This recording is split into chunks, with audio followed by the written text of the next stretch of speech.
Hello, hello les amis, soyez les bienvenus. Nous voici pour une nouvelle école du sabbat, la semaine numéro 8 de ce premier trimestre 2025. Nous sommes en train de parler de l'amour et la justice divine.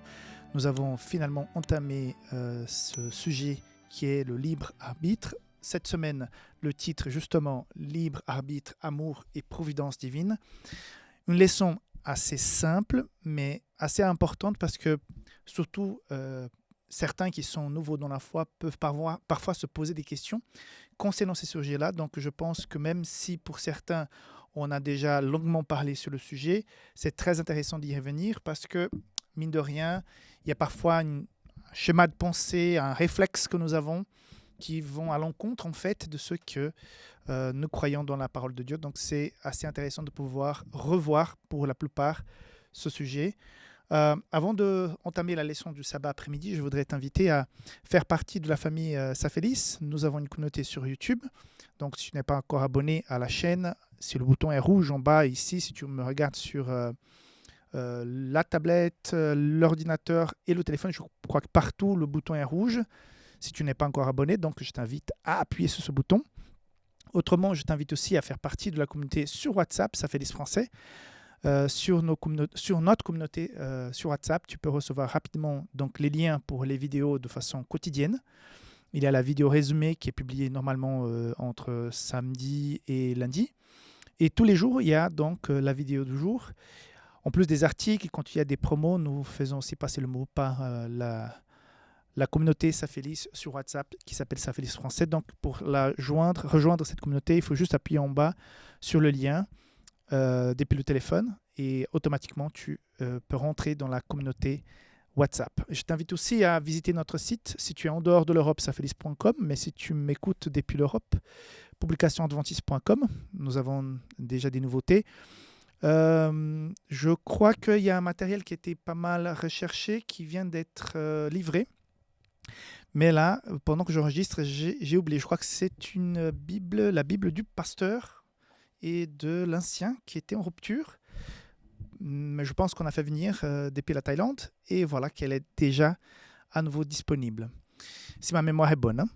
À part ça, il faut liker la vidéo, envoyer à des amis, inviter les gens à rejoindre la communauté. Donc, essayer de nous aider à faire en sorte que la communauté puisse grandir. Ah oui, très important, nous avons une équipe d'intercession. Et je reçois et je vois passer toutes les semaines les demandes de prière. Donc, n'hésite pas à faire ta demande de prière avec le formulaire qui est en bas dans la description de la vidéo. Comme ça, tu pourras recevoir ce soutien de cette équipe. Et si jamais tu aimes la prière, tu as à cœur de pouvoir intercéder pour les personnes qui tu ne connais même pas, mais qui ont besoin d'un soutien spirituel, tu peux aussi rejoindre donc, l'équipe qui intercède. Tout ça dans la description de la vidéo. OK ? Sans autre, passons donc à la leçon du sabbat après-midi.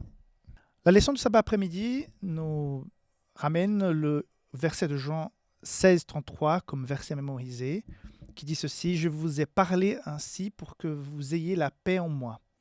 Dans le monde, vous connaissez la détresse, mais courage, moi, j'ai vaincu le monde. » Alors, une très belle promesse de la parole de Dieu qui est assez connue. Pourquoi donc l'auteur a proposé ce verset?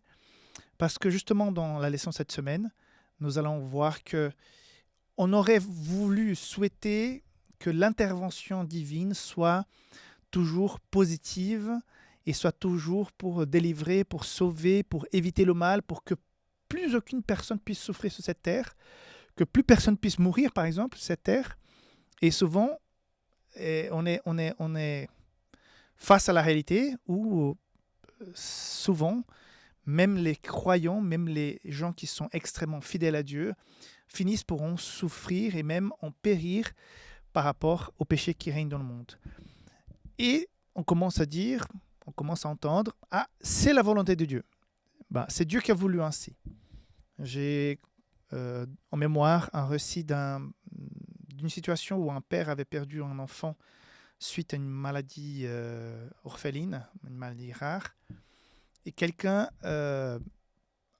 en essayant de consoler, je pense, mais maladroitement, a dit « Mais c'est Dieu qui a voulu comme ça parce qu'autrement, s'il serait encore en vie, il serait peut-être un adulte, mais il aurait pu faire des bêtises, il aurait pu être un bandit, et pour éviter qu'il soit une mauvaise personne, Dieu l'a pris avant. Je n'ai pas de mots pour exprimer le maladresse de cette déclaration, parce que on a parfois cette volonté de centrer tout sur Dieu. Effectivement, la Bible dit que Dieu a permis le bien et le mal. Ésaïe, je ne me souviens plus le chapitre, le verset, il faut que je cherche. Parce que, à quelque part, Dieu est le créateur de toutes choses. Et on pourrait même penser que le mal est autorisé et même admis par Dieu et qui est même, à quelque part, voulu par Dieu. Et quand on étudie la Bible, quand on voit que Dieu est amour, que Dieu veut nous sauver, que Dieu veut notre bien, et que pour lui c'est une œuvre étrange, celle de faire justice et détruire le mal et les pécheurs qui sont avec, parfois on est un peu brouillé dans nos esprits par rapport à ça. Et la leçon cette semaine parle de ce terme utilisé, la providence divine. C'est la providence divine qui a permis que cet enfant soit malade pour éviter que plus tard il soit quelqu'un de mauvais. On pourrait penser comme ça. Ou bien on pourrait même penser que voilà, c'est la providence divine qui fait que certaines personnes acceptent Jésus et seront sauvées. Et c'est la providence divine que certaines personnes n'acceptent pas Jésus et qui ne seront pas sauvées. Comme quoi Dieu serait le responsable du bien et du mal. Donc cette semaine, nous allons pas mal voir que Dieu est amour, Dieu est bonté, Dieu veut nous sauver. Mais Dieu n'est pas incohérent. Dieu ne va pas contre ses propres valeurs. Et on va voir ça dans la leçon de lundi. Très bien expliqué. Donc, Dieu ne va jamais faire quelque chose qui va à l'encontre de ses valeurs et ses principes, et surtout à l'encontre de la chose la plus belle, importante que nous ayons, qui est la liberté de choisir. Donc, avoir la liberté de choisir génère des malentendus par rapport au caractère de Dieu. On peut parfois mal interpréter, mal comprendre, avoir une mauvaise vision, et souvent ceux qui ne veulent pas s'approcher de Dieu disent mais si Dieu existait, il n'y aurait pas telle chose, cela ne me serait pas arrivé si Dieu m'aimait vraiment.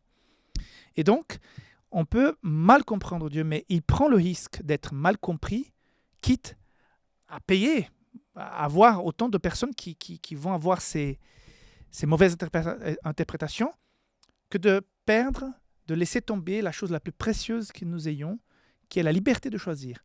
Si nous n'avions la liberté de choisir l'amour de Dieu, nous ne pourrions pas sentir et vivre l'amour de Dieu. Parce que ça ne serait plus de l'amour, ça serait de l'obligation. Donc on va décortiquer tout ça cette semaine. C'est simple et en même temps ça peut être profond, mais c'est important qu'on puisse s'attarder là-dessus. Et c'est pour ça, de ce verset, que nous allons souffrir, mais courage, moi j'ai vaincu le monde, parce que Jésus lui-même, Dieu lui-même, on a souffert pour garantir cette liberté que nous avons aujourd'hui. Voilà. Que Dieu te bénisse et on se voit rapidement pour la leçon du dimanche. Et bienvenue, notre leçon du dimanche commence. Nous avons donc ce sujet cette semaine qui est assez intéressant. C'est la providence divine au milieu de ce chaos qui est la vie sur cette terre. Et parfois, nous pensons que Dieu est responsable aussi du mal qui nous arrive. Est-ce que c'est vrai? Quand quelque chose de mauvais m'arrive, c'est que Dieu a voulu ainsi. Donc, j'ai, dans l'introduction de Sabbat, déjà plus ou moins expliqué que nous avons, à quelque part, les conséquences du mal qui peuvent arriver à n'importe quelle personne. Mais si nous choisissons le mal, nous pourrons rajouter du mal à notre vie parce que nous serons soumis aux conséquences de nos propres actions éloignées de Dieu. Je m'explique. Par exemple, quand on conduit, on peut forcément avoir un accident sur la route. Okay?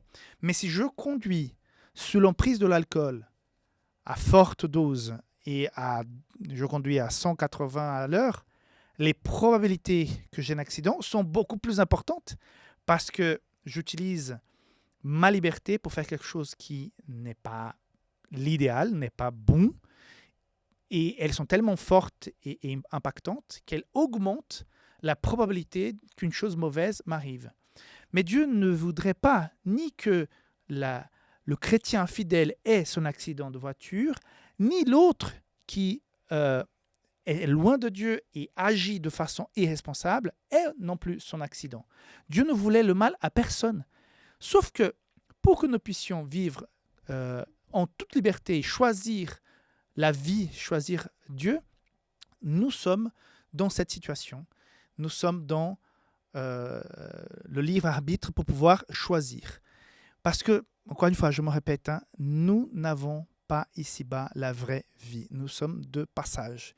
Il ne faut pas qu'on oublie ça parce qu'on ne peut pas idéaliser cette vie comme étant une fin en soi. À partir du moment qu'on connaît le Christ, cette vie n'est pas une fin. En fait, la vraie vie n'a pas de fin. La vraie vie n'a pas encore commencé. Donc, quand des choses malheureuses arrivent, ce n'est pas la volonté de Dieu. Regardons le verset qui est proposé, un des versets, donc le psaume 81, verset 11 jusqu'au 16. « Je suis l'Éternel, ton Dieu, qui t'a fait monter du pays d'Égypte. Ouvre ta bouche, et je la remplirai. Mais mon peuple n'a point écouté ma voix. Alors Israël ne m'a point obéi. Alors je les ai livrés au penchant de leur cœur, et ils ont suivi leurs propres conseils.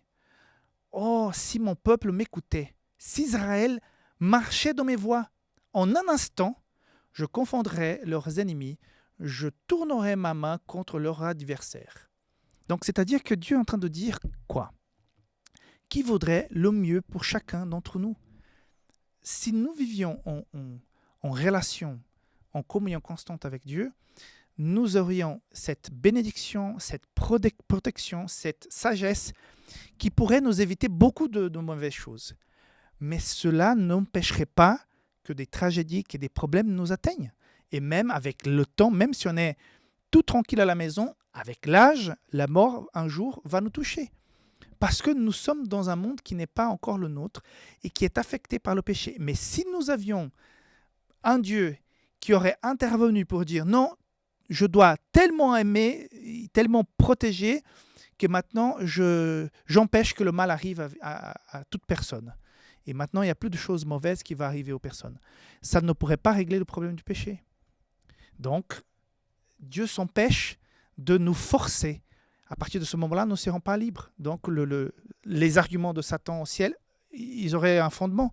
Et donc, on n'aurait pas un problème avec le péché sur cette terre, mais un problème avec le péché dans tout l'univers.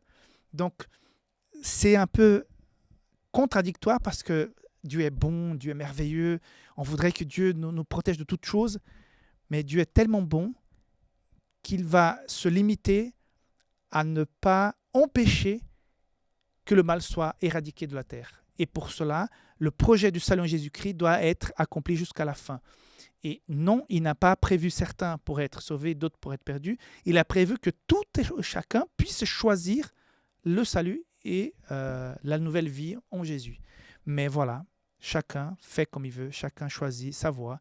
Et c'est la base du salut en Jésus-Christ. Si tout le monde était obligé à être sauvé, nous ne serions pas sauvés, nous aurions une contamination généralisée du péché dans l'univers. Bon, c'est une façon que j'ai de voir. Okay? Voilà, on se voit bientôt pour le lundi et nous allons poursuivre dans cette réflexion concernant cette belle liberté que Dieu nous donne, même si elle a des fortes conséquences. Hello, bienvenue à notre leçon du lundi. Leçon qui a comme titre un mot que nous n'avons pas trop l'habitude de parler, de le dire Pantocrator. Cela veut dire quoi ce mot? Ça veut dire Dieu tout-puissant, toute-puissance. Ça veut dire que Dieu est un Dieu tout-puissant, comme il est déclaré, annoncé à plusieurs reprises dans la Bible. Il y a plusieurs versets dans la leçon d'aujourd'hui qui nous invitent à voir des déclarations où il est dit que Dieu est tout-puissant. Mais le problème, c'est que quand on parle de Dieu tout-puissant, c'est un Dieu qui peut tout. Donc, c'est un Dieu qui peut même me protéger du mal. C'est un Dieu qui peut éviter les mauvaises choses. C'est un Dieu que... Et là, on commence à imaginer que Dieu peut tout faire pour me délivrer de toutes sortes de malheurs, de problèmes, de petits soucis, pépins, grands ou petits. Mais voilà que la leçon d'aujourd'hui veut nous expliquer que être tout-puissant, cela ne veut pas dire qu'il va tout faire pour éviter ici-bas que nous puissions éventuellement souffrir. Et voilà, c'est la contradiction que nous puissions avoir parfois dans notre tête, parce que si Dieu est bon, pourquoi, et si Dieu est tout-puissant, pourquoi a-t-il permis que telle chose m'arrive, hein? Et là, on est en train de dire, mais je ne comprends pas, peut-être Dieu n'existe pas, et peut-être je vais me révolter, et je vais partir, parce que si telle chose m'est arrivée, c'est que Dieu n'existe pas, ne m'aime pas. Par contre, le verset que je choisis pour aujourd'hui, c'est Matthieu 26, 39. Il est d'ailleurs dans le texte de la leçon, qui dit, Jésus est sur la croix, hein, il est en train de sentir le poids du péché de tout l'univers qui tombe sur lui, de tous ceux qui se sont repentis, qui ont demandé pardon. Il va dire, mon Père, si c'est possible, que cette coupe s'éloigne de moi. Toutefois, non pas comme moi je veux, mais comme toi tu veux. Même Jésus a fait une demande à Dieu qui n'a pas été, à quelque part, exaucée comme il aurait voulu. Si c'est possible, non, c'est pas possible. Pourquoi c'est pas possible? Alexandre le dit très clairement. Le Père, Dieu Père, disposait de la puissance nécessaire parce qu'il était tout puissant, il était pantocrateur. Le Père disposait de la puissance nécessaire pour délivrer le Christ de la souffrance de la croix, mais il ne pouvait le faire tout en sauvant les pécheurs. Si Dieu avait enlevé Jésus de la croix, non, ça suffit. Comme peut-être, je pense, les anges qui ne supportaient pas la scène auraient voulu le faire. Je pense que le livre Jésus-Christ le dit, il me semble, dans ce chapitre qui traite de la crucifixion, que les anges étaient prêts à venir enlever Jésus de cette souffrance, de cette honte qui était sa crucifixion. Mais s'il aurait fait ça, il aurait sauvé son fils, mais pas la terre. Ils n'auraient pas atteint l'objectif qui est le salut de tous ceux qui ont accepté le Christ. Parce que à partir du moment qu'il aurait fait ça, il aurait cassé la liberté. Et encore une fois, le raisonnement de Satan aurait eu un fondement. Donc même Dieu se prive de sa toute-puissance pour nous donner le tout salut. Parce que sans le libre arbitre, nous ne pourrions pas avoir l'espoir que nous avons aujourd'hui. Donc la providence de Dieu est celle d'apporter cette issue de secours qui est Jésus. Ce n'est pas de dire « ouais, Dieu, il a fait le mal, là, c'est lui qui a voulu parce qu'il est Dieu Tout-Puissant, donc c'est telle chose, même si elle est malheureuse, elle est arrivée, c'est parce que Dieu a voulu. Dieu a voulu que ça soit ainsi. » Non.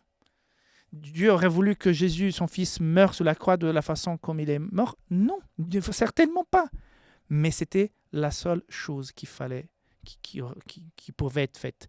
Donc, Dieu est cohérent. Et nous, parfois, même si nous avions parfois des doutes, quand ça nous touche dans la chair, on se pose des questions, c'est tout à fait naturel, on reste des êtres humains. Mais le message que Dieu a pour nous aujourd'hui au travers de ce sujet, de cette leçon, c'est qu'il est aux manettes. Et même quand on ne comprend pas, on peut parfois se poser des questions, avoir des doutes, c'est tout à fait humain, mais gardons cette confiance que Dieu gère parfaitement le bateau. Il conduit ça dans la bonne direction et nous allons arriver à bon port. Que Dieu te bénisse, que Dieu te réconforte avec ces mots et on se voit rapidement pour la leçon du mardi. Bye bye. Hello les amis, bienvenue à notre leçon du mardi 18 février. Aimez Dieu. J'ai beaucoup apprécié la leçon d'aujourd'hui. J'ai presque tout mis en fluo parce qu'il y a tellement de choses intéressantes qu'il faut qu'on reparle. Je pense que à la leçon d'école de sabbat, celle que tu vas voir en église, vous allez beaucoup parler de la leçon du mardi. Jusqu'à présent, pour moi, c'est la leçon, le jour le plus beau de cette semaine, qui parle de l'amour de Dieu. Le verset que je mettrai en relief aujourd'hui, c'est Nombre 23, 19, qui dit tout simplement « Dieu n'est pas un homme pour mentir. Dieu ne change pas d'avis, Dieu ne revient pas en arrière, ne fait pas marche arrière. Dieu n'a pas deux facettes. Hein. Dieu tient bon, il est cohérent. Et c'est grâce à cette cohérence, à cet amour qu'il a pour nous, que parfois, nous le trouvons, nous l'imaginons soit injuste, soit incohérent. C'est pour cela qu'il faut prendre du temps pour étudier ce genre de choses et comprendre le positionnement de Dieu face à l'injustice. Parfois, on attribue même les choses mauvaises à Dieu. Et encore une fois, je me répète, Dieu n'est pas à l'origine du mal. L'origine du mal en soi, on le saura un jour, mais il n'est pas à l'origine, il n'est pas celui qui fait le mal. Ok? Une première phrase qui je trouve qui est très intéressante. Dieu ne peut pas forcer quiconque à l'aimer, car à l'instant où cet amour est forcé, ce n'est plus de l'amour. Donc, pourquoi Dieu ne tire pas tout le monde vers le ciel? Pourquoi il ne prend pas, par exemple, tu connais des gens qui sont hyper gentils, qui sont peut-être un enfant qui est innocent, qui est petit, et tu dis, mais je voudrais tellement que cette personne soit sauvée, que cette personne soit au ciel, qu'elle puisse connaître Jésus. D'abord, on ne connaît pas comment Dieu va juger chacun. Donc, c'est un jugement qui est tout à fait particulier et appartient à Dieu. Mais je ne peux pas attacher quelqu'un, même qu'elle soit la plus sympathique au monde, pour, entre guillemets, la forcer à accepter Dieu pour qu'elle puisse avoir le salut. Ce n'est pas comme ça. À partir du moment où la personne n'a plus le choix, qu'elle est obligée, il n'y a plus d'amour. Même entre les relations humaines, quelqu'un qui commence à créer une espèce de prison psychologique autour d'une personne et tout doit passer par elle et elle contrôle tout, ça tue l'amour, mais rapidos. Rapidement, cette relation qui, peut-être au départ, il y avait de l'amour, de la confiance, elle est détruite très rapidement. À partir du moment où la personne perd sa personnalité, elle n'a plus la capacité de choisir, automatiquement, c'est mort, quoi. Donc, imagine avec Dieu qui est purement amour. Le plus grand des commandements, aimer Dieu, nous donne la preuve que Dieu veut que tous l'aiment. Cependant, tout le monde n'aime pas Dieu. Alors pourquoi Dieu n'oblige-t-il pas tout le monde à l'aimer tout simplement? Car pour l'amour, soit l'amour, il doit être accordé librement. C'est le message d'aujourd'hui. L'amour de Dieu est important parce que c'est un amour que libère. Et quand on a un amour qui libère, on a la liberté d'aujourd'hui de le suivre et peut-être demain ne plus le suivre. Et peut-être après-demain revenir vers lui, comme on a vu plusieurs fois, à plusieurs reprises avec le peuple d'Israël. Parfois, on a envie que Dieu soit un peu plus dictateur, non? Mais c'est intéressant peut-être dans la théorie, mais pas dans la pratique. Par exemple, même quand on parle de dictateur aujourd'hui, on sait automatiquement que l'une des premières choses qu'un pays qui n'a plus la démocratie, la première chose qu'on perd, c'est la liberté. Parfois de se mouvoir, mais surtout, après un certain temps, la liberté de s'exprimer et de penser presque. Donc, Dieu ne fonctionne pas comme les hommes. Cela veut dire que... Ah non, pardon. Avez-vous déjà fait des choses alors que vous saviez que Dieu désapprouvait? J'ai trouvé très intéressante cette question. Oui. Qu'est-ce que cela vous apprend sur la réalité et les conséquences potentielles horribles du libre arbitre? C'est vrai que, comme toi, comme tout le monde, parfois on fait des choses, on dit non, ça c'est pas bien, et finalement, mince, on l'a fait. Et moi, souvent, j'essaie de réfléchir sur les conséquences. Je dis, voilà, ça c'est une conséquence de ma bêtise. Voilà une conséquence naturelle parce que c'est comme ça. Mais après, si j'avais été empêché de le faire par Dieu, je n'aurais pas subi les conséquences et je n'aurais pas compris que j'avais besoin de Dieu et je n'aurais pas compris que je devais venir vers lui. Je n'aurais pas senti les conséquences. C'est-à-dire que je n'aurais pas compris le caractère et l'amour de Dieu. Ça, en fait, couperait ma relation de Dieu parce qu'il n'y aurait plus de relation. Donc, grâce à l'amour de Dieu, nous avons cette liberté. Grâce à cette liberté, on peut choisir comme on peut ne pas choisir. Et tout ça a des conséquences. Mais pour l'instant, gardons la foi, espérons en Jésus. Il revient bientôt pour que la nouvelle vie commence. Et j'espère te voir bientôt pour la leçon du mercredi. Bye bye. Hello les amis, bienvenue à notre leçon de l'école du sabbat, leçon du mercredi, leçon compliquée. Donc je vais rapidement rentrer dans le vif du sujet. Je ne voudrais pas faire une vidéo trop longue pour la leçon d'aujourd'hui, mais la question est importante, est au cœur de la leçon de cette semaine, parce que nous sommes en train de parler de prédestination.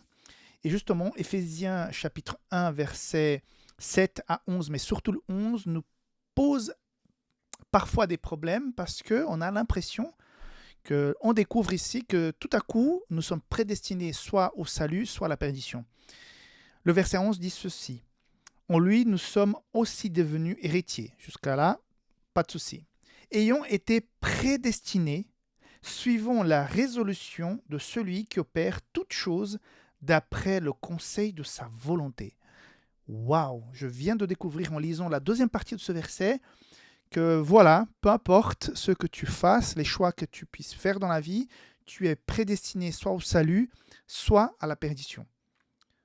Ça va en contradiction avec beaucoup de choses que nous avons déjà étudiées tout au long de ce trimestre et en général sur l'ensemble de la Bible. Alors pourquoi ce verset? Comment expliquer ce verset? Et comment tout simplement comprendre que nous ne sommes pas prédestinés soit au salut, soit à la perdition, parce que nous avons été dotés de la liberté de choix, cette liberté qui permet l'existence de l'amour, comme j'ai déjà expliqué cette semaine. Donc, essayons de comprendre. Tout d'abord, toujours se rappeler qu'un texte en dehors de son contexte peut devenir un prétexte. Donc, il faut toujours regarder le contexte. Le contexte général de la Bible. On sait très bien, à plusieurs endroits, à plusieurs reprises, Dieu parle d'un choix que nous devons faire. Je suis à la porte, je frappe. Si tu ouvres la porte, je rentrerai, je vais dîner avec toi, je vais partager un repas avec toi, on va rentrer en connexion. Donc, c'est-à-dire, Jésus rentre dans notre cœur. Donc, tout à coup, on comprend que par rapport à d'autres versets de la Bible, d'autres messages que nous avons reçus, ça ne joue pas. La leçon présente une explication, personnellement pour moi, que j'ai trouvé un petit peu plus compliqué. Donc, je vais quand même partager avec vous ce que la leçon propose, mais après, j'ai fait pour moi-même un petit résumé, une explication, peut-être pour moi, en tout cas, la plus simple. Mais ici, John Peckham, qui est l'auteur de la leçon, propose ceci. Ce passage est parfaitement logique quand on reconnaît simplement la distinction entre ce que l'on pourrait appeler la volonté idéale. Quelle est la volonté idéale de Dieu pour chaque être humain? C'est que cet être humain puisse être sauvé, que tout être humain soit sauvé. Donc, c'est la volonté idéale de Dieu. Jusque-là, aucun problème. Et sa volonté corrective. La volonté idéale de Dieu, ce qu'il souhaite et ce qui arriverait si tout le monde faisait exactement ce que Dieu souhaite. La volonté corrective de Dieu, de l'autre côté, c'est la volonté de Dieu qui a déjà pris en compte tous les autres facteurs, y compris les libres décisions des créatures, et qui sont parfois loin de ce que Dieu préfère. Donc Éphésiens 1, 11 semble faire référence à la volonté corrective de Dieu. C'est-à-dire que Dieu, comme dit là aussi la leçon en introduction et en conclusion, Dieu connaît déjà d'avance la vie de la personne. Le jour où elle naît et le jour où elle va décéder, il connaît l'ensemble de sa vie d'un seul coup. Donc nous, on vit le temps présent, on imagine le futur et on se remémore du passé. Mais Dieu voit tout d'un coup. Donc ma vie, il voit tout de suite maintenant le jour où je suis né et le jour soit de son retour, soit où je vais me reposer dans le sommeil de la mort. Okay? Donc il voit ma vie d'un seul coup. Il sait déjà la fin de l'histoire. Il sait déjà si je vais choisir jusqu'au bout de garder cette foi en Christ. Et c'est pour chacun d'entre nous. Mais pendant ce parcours de ma vie de libre chrétien que je suis, je peux me décider, comme actuellement j'ai décidé de suivre Jésus, mais peut-être plus tard, je vais décider de m'éloigner de Dieu, de renier, de tout abandonner. Et Dieu sait déjà que je vais prendre cette décision. Donc le résultat de ma vie à la fin sera le résultat de mes choix. Ce n'est pas l'intervention, l'obligation de dire non, toi tu es sauvé, non, toi tu es perdu. Ce n'est pas l'intervention de Dieu sur notre libre arbitre qui va faire en sorte que je sois sauvé ou pas. C'est toujours moi, mais il connaît déjà l'histoire d'avance. C'est l'explication qui propose John Peckham. Alors, je ne suis pas mieux que lui, je ne suis pas en train d'inventer quoi que ce soit, mais voilà, il y a une autre façon de voir aussi ce texte pour faciliter un petit peu la chose. Si on prend le texte et on regarde un petit peu le contexte, il est question de collectif, pas d'individu. Regarde, à partir du verset 7. En lui, nous avons la rédemption. Nous, pluriel. En lui, nous avons la rédemption par son sang, la rémission des péchés selon la richesse de sa grâce, que Dieu a répandu abondamment sur nous par toute espèce de sagesse et intelligence. Nous faisons connaître le mystère de sa volonté selon la bienveillance le bienveillant dessein qu'il avait formé en lui-même, pour le mettre à exécution lorsque les temps seraient accomplis, de réunir toutes choses en Christ, celles qui sont dans les cieux et celles qui sont sur la terre. En lui, nous sommes aussi devenus héritiers, ayant été prédestinés suivant la résolution de celui qui opère toutes choses d'après le conseil de sa volonté. Donc, il n'y a à aucun moment ici un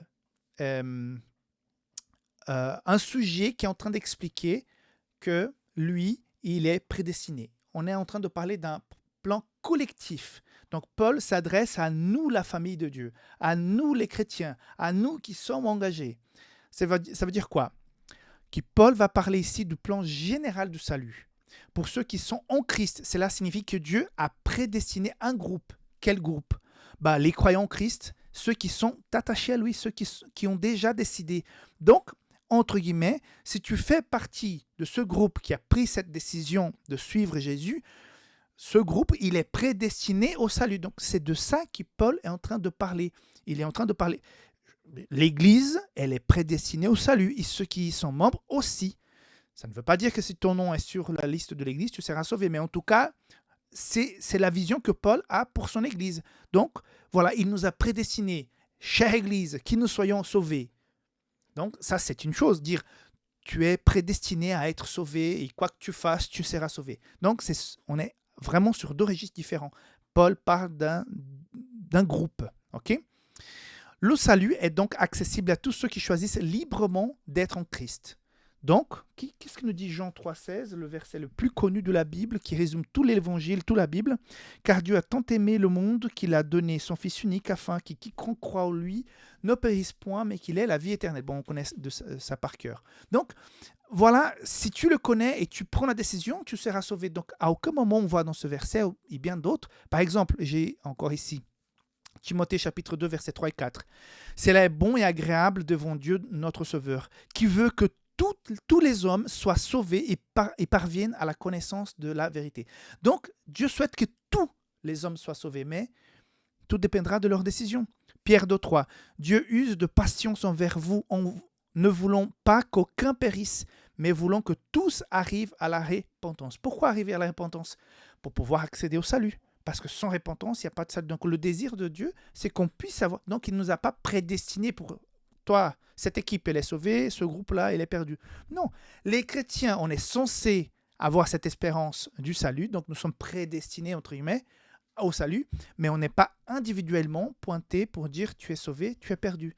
La décision personnelle, elle est de mise. Voilà un petit peu donc les deux explications, soit de la lection, soit celle que j'apporte. Donc c'est une vision de groupe, d'équipe que Paul décrit dans ces versets, dans le contexte et surtout dans le verset 11 quand il dit que nous sommes prédestinés. Je revienne là, pardon. En lui, nous sommes aussi devenus héritiers, ayant été prédestinés suivant la résolution de celui qui opère toutes choses après le conseil de sa volonté. Donc, Dieu opère le salut qui est venu en Jésus-Christ, qui a créé le plan pour nous sortir de cette situation qui est la contamination par le péché en tant qu'équipe. Mais tout dépendra de ta décision personnelle. Donc, le plus important de tout ça, c'est quelle est ta décision? Est-ce que tu as décidé et tu restes ferme dans cette décision de garder ta foi en Jésus? Voilà, on se revoit bientôt pour la leçon du jeudi. Bye bye. Bienvenue les amis, nous sommes dans la leçon du jeudi dans le titre « Christ a vaincu le monde ». Donc il y a deux informations importantes dans la leçon d'aujourd'hui. C'est cette conception que l'auteur nous propose de vision parfois unidimensionnelle et bidimensionnelle concernant la providence divine. Si la providence divine était unidimensionnelle, c'est-à-dire qu'il n'y a qu'une seule dimension qui établit les choses, donc nous serions sans libre arbitre parce que il y a une seule dimension qui détermine. Dans l'occurrence, ce que l'auteur nous explique dans la leçon d'aujourd'hui, qu'il y a donc deux dimensions. La dimension de Dieu qui fait tout pour notre salut, qui comprend la situation, qui a compris l'existence du péché, qui a planifié le plan du salut pour éradiquer le grand conflit entre le bien et le mal, nous suit, nous accompagne. Mais il y a une autre dimension qui est celle des êtres humains, de ces créatures, parce qu'il nous a dotés de cette liberté de choix. Donc, il y a une phrase qui est assez claire. Beaucoup de choses surviennent sans que Dieu le souhaite. Ça, c'est parfois difficile à accepter et à comprendre pour certains, mais c'est une réalité. Il y a énormément de choses qui arrivent qui n'est pas du tout la volonté de Dieu. C'est vrai qu'on utilise souvent si Dieu veut, si Dieu veut, si Dieu veut, si Dieu veut, mais parfois c'est mal utilisé parce que je peux me lever le matin et décider de faire quelque chose qui est tout à fait contraire à ce que Dieu souhaite pour moi et je peux toujours répéter si Dieu veut, ça va bien marcher, si Dieu veut. Si je vais clairement contre les valeurs, les principes qui sont expliqués clairement dans la Bible, je n'aurai pas un ange qui va apparaître pour moi pour dire non, ça ne va pas, suis cette direction parce que là tu es dans un schéma qui n'est pas le bon. Non, Dieu va me laisser, Dieu va me permettre de marcher sur ce chemin. Donc il y a ces deux dimensions qui vont se côtoyer. La providence a une autre phase. Dans ce monde, certaines choses sont provoquées par Dieu, mais d'autres événements sont le résultat des libres décisions des hommes et des femmes. Donc voilà, il y a des choses que Dieu... C'est pour ça que nous disons que Dieu parfois travaille dans l'histoire, travaille dans les grands... On pêche parfois que des choses terribles puissent arriver pour contenir un petit peu les dégâts que nous pourrions faire. D'ailleurs, je pense qu'il y a... Voilà, il y a une grande bénédiction sur nous qu'on ne se rend pas compte. C'est qu'il y aurait beaucoup de choses mauvaises qui pourraient arriver si le Saint-Esprit se dégageait de cette intervention qu'il a, à mon avis, sur tout l'univers, sur toute cette terre, surtout de façon spéciale, parce que nous serions livrés à nous-mêmes. Je pense que les êtres humains, sans la présence du Saint-Esprit, commencerait à se lancer des bombes atomiques de partout et nous serions dans une film apocalyptique parce que on serait en train de se autodétruire de partout. Mais je pense que le Saint-Esprit travaille même avec les grands dirigeants pour empêcher que cette on va dire, cette liberté soit utilisée pour anéantir de façon massive le projet de Dieu pour le salut de toute l'humanité. C'est-à-dire sans intervenir, mais de diriger pour pas que ça soit trop écrasant, les conséquences néfastes. Oui, j'essaie de peser mes mots parce que je ne veux pas dire que Dieu est en train de manipuler la décision de certaines personnes, mais voilà, je pense qu'il nous protège, il nous garde, parce que si nous étions livrés à nous-mêmes, je pense que nous serions déjà tous partis.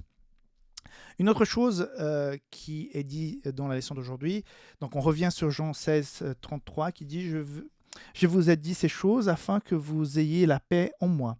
Vous aurez des tribulations dans le monde, mais prenez courage, j'ai vaincu le monde. » Donc c'est le verset à mémoriser. Donc il nous rappelle encore une fois que Dieu, à aucun moment, parce que nous sommes ses enfants, nous a promis la vie douce ici-bas.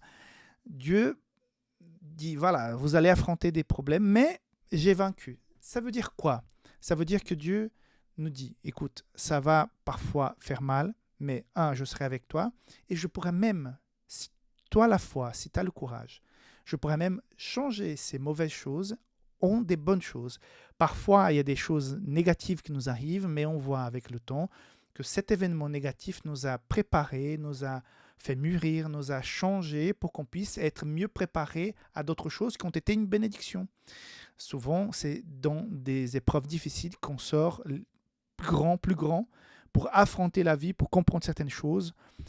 J'ai déjà rencontré des gens qui avaient une certaine sensibilité, qui m'a été vraiment une bénédiction, parce que cette personne a bien souffert de telle ou telle chose avant moi. Et donc, quand j'ai eu besoin, cette personne avait donc cette expérience qui était pour lui négative à son époque, pour lui à un moment donné, mais qu'après, cette personne m'a pu apporter une certaine assurance, confiance, parce qu'il savait de quoi il parlait. Donc, nous avons tous des expériences négatives dans le passé qui aujourd'hui sont une bénédiction dans notre vie et qui nous aident à aider et nous aident aussi à mieux affronter la vie. Donc, voilà les deux pensées centrales de la leçon d'aujourd'hui. Donc, on se voit demain pour clôturer cette semaine. Que Dieu te garde et on se voit bientôt. Bye bye. Hello les amis, soyez les bienvenus. Leçon du vendredi pour aller plus loin. Nous avons ici une citation d'Ellen White du livre Jésus-Christ. Très belle citation. À quelque part, ça me fait penser à ce que j'ai dit hier ou avant-hier, je ne me souviens plus, concernant le fait que Dieu peut, c'était mercredi, donc avant-hier, que Dieu voit le jour de notre naissance et notre dernier jour.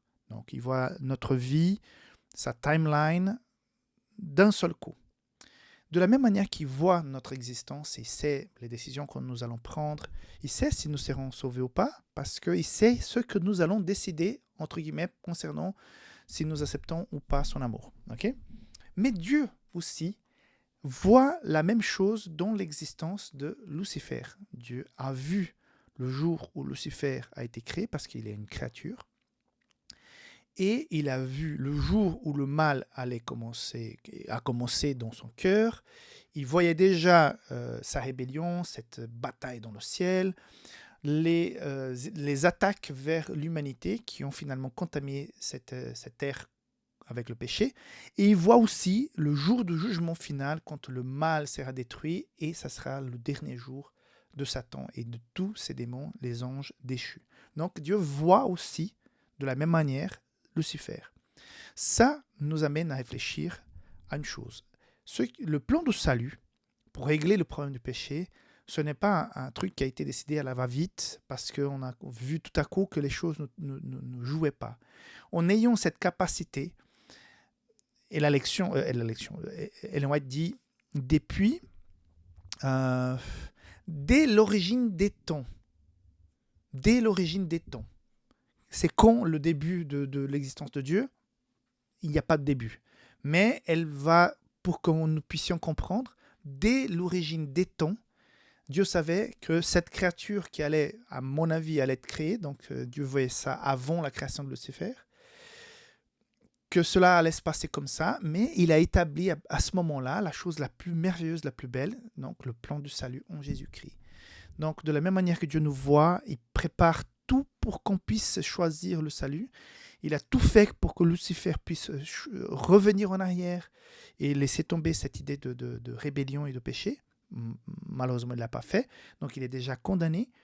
Donc, Dieu a vu tout ça. Et donc, le mieux qui puisse exister comme plan pour le salut a été établi. Et ça, depuis longtemps. Donc, Dieu nous a prévu depuis longtemps. Dieu a prévu de nous donner la possibilité de le choisir depuis longtemps. Et Dieu attend depuis longtemps qu'on puisse prendre cette décision, même s'il le sait déjà quelle sera. Mais il va toujours faire pendant notre vie, cette existence que tu as maintenant, va tout faire pour que ta décision soit la meilleure possible, que tu puisses rester aux côtés de Jésus-Christ. Voilà. Que Dieu te bénisse. Je te souhaite un très bon sabbat avec les tiens, que tu puisses aller à l'église, jouir de ce jour de sabbat avec les frères, les sœurs, que tu puisses faire des activités, que tu puisses peut-être inviter des gens à la maison, aller manger chez quelqu'un, que le sabbat soit vraiment un jour béni pour toi. Que Dieu te garde et on se voit la semaine prochaine pour la suite de cette leçon. Bye bye.